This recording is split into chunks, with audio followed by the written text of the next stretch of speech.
আসসালামু আলাইকুম সম্মানিত ভিউয়ার্স, নতুন আরো একটা ভিডিওতে আপনাদেরকে স্বাগতম জানাই। প্রিয় বন্ধুরা, আজকে কথা বলতে যাচ্ছি যে ফেসবুক ভিডিও শেয়ারিং নিয়ে। হ্যাঁ বন্ধুরা, আপনারা হয়তো অনেকেই জানেন না যে ভিডিও শেয়ার করলে কি হয়। ঠিক আছে, একটা পেজে যখন ইস্যু আসে অনেকেই বলে 3 মাস পর অটোমেটিক পেজের সেই ইস্যুগুলা চলে যায়, কিন্তু কেন চলে যায় সেটা কি আপনি জানেন? জানেন না। ভিডিও শেয়ার করলে কি হয় সেটা আপনি জানেন? জানেন না। বিস্তারিত থাকছে আজকের এই ভিডিওতে। হ্যাঁ বন্ধুরা, ভিডিও শেয়ার করলে একদিকে যেমন আপনার পেজের সাথে ওই ভিডিওর ক্যাটাগরি অনুযায়ী আপনার ভিডিওগুলা সাজেস্টেড ফর ইউতে যায়, বা আপনার পেজটা ওই ক্যাটাগরি অনুযায়ী ভিডিও ফর ইউতে যায়, অর্থাৎ আপনি যার ভিডিওগুলো দেখছেন পরবর্তীতে দেখবেন ওই ভিডিওগুলাই আপনার সামনে বারবার আসতেছে। এতে করে ওই পেজের সাথে আপনার পেজের একটা কানেক্টেড তৈরি হয়।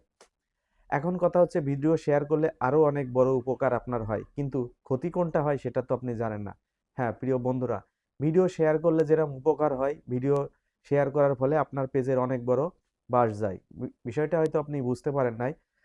বিষয়টা হচ্ছে ঠান্ডা লেগেছে তো।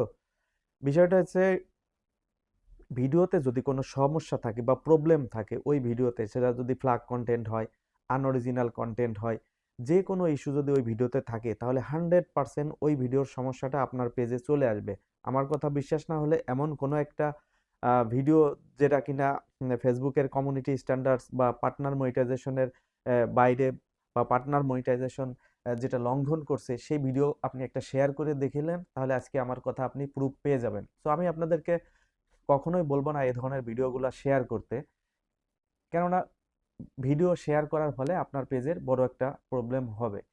কিন্তু অনেকের কথা, তাহলে কি ভাই আমরা ভিডিও শেয়ার করব না? হ্যাঁ, আপনি ভিডিও শেয়ার অবশ্যই করবেন। আপনি ওই ভিডিওগুলাই শুধু শেয়ার করবেন যে ভিডিওতে মনে হবে যে না, কোনো প্রবলেম নাই, এই ভিডিওটা ওই কন্টেন্ট ক্রিয়েটরের রিয়েল এবং অথেন্টিক, এই ভিডিওতে কোনো সমস্যা সে করে নাই, নিজের অরিজিনাল ভয়েস দিয়ে সে ভিডিওটা মেক করছে, এই ভিডিওটা তার পেজে লং টাইম থাকবে। এই ধরনের কন্টেন্ট ক্রিয়েটরদের ভিডিওগুলো আপনি 100% শেয়ার করতে পারেন, এবং অবশ্যই দেখবেন আপনার পেজ ক্যাটাগরি ওই ভিডিওটা যায় কিনা। এতে করে আপনার পেজের সাথে তার পেজের একটা কানেক্টেড সম্পর্ক তৈরি হবে। এখন কথা হচ্ছে, 3 মাস পর পেজের ইস্যুগুলা কেন চলে যায়? হ্যাঁ প্রিয় বন্ধুরা, একটা ভিডিও যখন আপনি পেজ থেকে ডিলিট করেন, এই ভিডিওটা কিন্তু সহজে ডিলিট হয় না, বা এটার ভিডিওটার যে শিকড়, যে ভিডিওটা আপনার পেজে কিন্তু ফেসবুক সহজে রিমুভ করে না। এটা হয়তো রিসাইকেল বিনে থাকে, বা ফেসবুক এটা বলেছে যে এটা 3 মাস পর্যন্ত আপনার পেজে থাকতে পারে। 3 মাস পর যখন এই ভিডিওটা পেজ থেকে সরে যায়, অটোমেটিক পেজে ভায়োলেশন চলে যাওয়ার কারণে আপনার মনিটাইজেশনটা ফিরে আসে, বা আপনার পেজটা আবার আগের মতো রিকমেন্ডেবল হয়ে যায়।